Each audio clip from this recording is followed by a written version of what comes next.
আসসালামু আলাইকুম এভরিওয়ান, সবাই কেমন আছেন? আবারও নিয়ে হাজির হলাম আপনাদের জন্য আরেকটা ভিডিও দেখেই বুঝতে পেরেছেন আজকে আমি পাকাম দিয়ে মজাদার একটি ড্রিঙ্কস রেসিপি নিয়ে হাজির হয়েছি। সেই রেসিপিটি আপনাদের সঙ্গে শেয়ার করতে যাচ্ছি। ভিডিওটি স্কিপ করবেন না, তাহলে পুরো ভিডিওটি বুঝতে পারবেন না।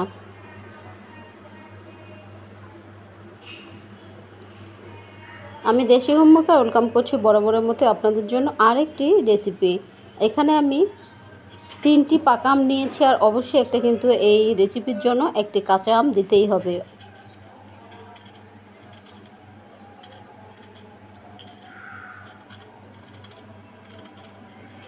কাঁচা আমটাকে আমি ছিলিয়ে নিচ্ছি, আর পাকা আমগুলোকেও আমি ছিলিয়ে নিয়েছি। আমি পাকা আমগুলোকে আর কাটবো না, আর এভাবে আমি কাঁচা আমটাকে টুকরো টুকরো করে কেটে নিচ্ছি। চুলায় চলে গেলাম। চুলায় একটা আমি ফ্রাই প্যান বসিয়ে দিয়েছি। দিয়ে দিচ্ছি আমি গোটা গোটা আম 3টে, অ্যাড করে দিচ্ছি আমি কাঁচা আমটা।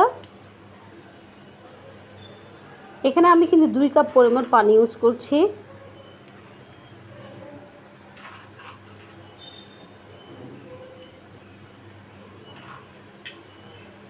আমি পুরোপুরি সেদ্ধ হওয়া পর্যন্ত অপেক্ষা করব। পুরোপুরি সেদ্ধ হয়ে গিয়েছে। পাকা আমটা তো সেদ্ধ বেশি সময় লাগে না, কিন্তু কাঁচা আমটা সেদ্ধ হওয়া পর্যন্ত আমরা অপেক্ষা করছিলাম। কাঁচা আমটা পুরোপুরি সেদ্ধ হয়ে গিয়েছে। এবার জালটাকে আমি বন্ধ করে দিয়ে ঠান্ডা করে নেব। যখন ঠান্ডা হয়ে আসবে তখন এভাবে আমি একটা স্ট্রেনারে নামিয়ে নিচ্ছি।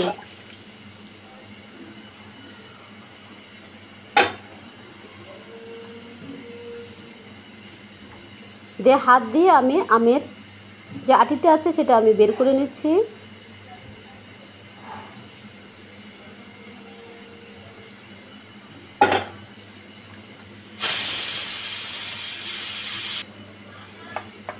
নিয়ে আমি পুরোপুরি আমের পিউরিটা বের করে নেব। আর আম থেকে যে আঁশগুলো বের হবে সেটা আমি ফেলে দিয়ে একদমই পিউরিটা নিয়ে নিচ্ছি। দেখুন,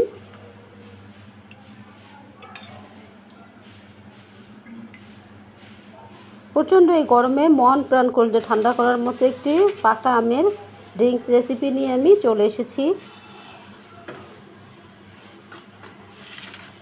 চিনিটা কিন্তু 1 কাপ দিয়ে, মেজারমেন্ট কাপের 1 কাপ দিয়ে আরও হাফ কাপের মতো আমি দিয়ে দিয়েছি।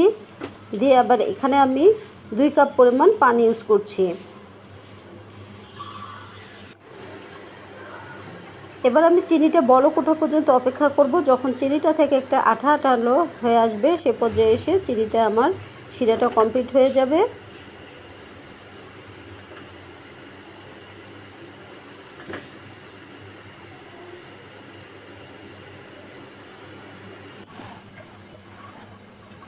দেখুন শিরাটা হয়ে গিয়েছে। এবার আমি আগে থেকে যে আমের পিউরিটা রেডি করে দিচ্ছি এটার মধ্যে আমি একটু একটু করে ঢেলে দিচ্ছি, আর এভাবে নেড়ে নিচ্ছি। ঘরেই কিন্তু তৈরি হয়ে যাবে স্বাস্থ্যসম্মতভাবে আমের ড্রিঙ্কস। ম্যাঙ্গো ফ্রুটি অবশ্যই একবার বাসায় হলেও ট্রাই করবেন পাকা আম ফুরিয়ে যাওয়ার আগেই।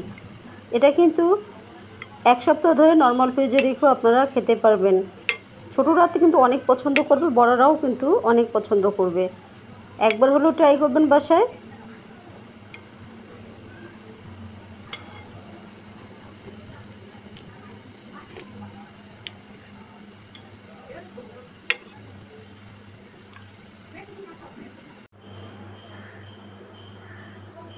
পরিবেশন করার পালা। এখানে আমি একটা বোতল নিয়ে নিয়েছি। বোতলের মধ্যে আমি কিছু আমের পিউরি দিয়ে দিচ্ছি, ম্যাঙ্গো ফ্রুটি দিয়ে দিচ্ছি, ঢেলে নিয়েছি, আর আমি গ্লাসে পরিবেশন করছি।